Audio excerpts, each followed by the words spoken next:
Okugcina sesiphinde ukugcina kunamapayipi enu asuka ekwakulokukhalwa ngayo kuthiwa afakwa umkhonyana kamama onomsadube osoprima manje wesifundazwe kodwa agcine lahlwe atholakala lahlwe enkalweni. Kodwa namhlanje sizwa kuthiwa seniyazama futhi ukuthi niwathathe niwafake phansi ukuze abuye afakele amanzi kubantu bala eMkhanyakude namaphethelo.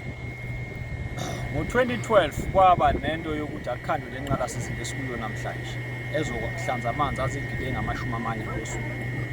Maningi kakhulu lawa amanzi. Wasubuzwa kumbuzo, mase siwahlanzile sikwenza nje. Kwathiwa sowathutha-ke siwaseduze la abantu abahlala khona, sathi amanye sowathwala abheke koJobe abheke koMbazwana. Kwakudingeka kuthengwa amapayipi.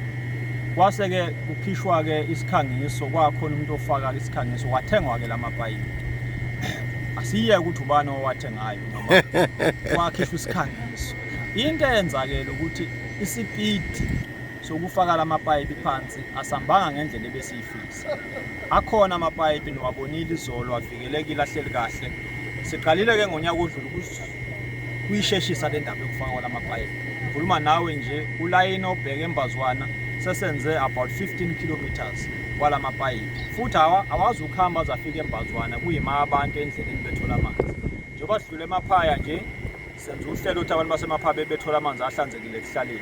Njengoba sibheke kwaqondile nje into efanayo, kwagedleza nje into efanayo, kwaJobe nje into efanayo. Ngamanye amazwi lizoleli ipayipi lihamba namanzi lize lifike eMbazwana, kodwa endleleni la lihamba khona lizobe lakha amathangwe bese kwenziwa uhlelo ukuthi abantu bethola amanzi ekuhlaleni, ikhaya nekhaya, umuzi nomuzi, ngoba amanzi ayisisekelo sempilo yomphakathi.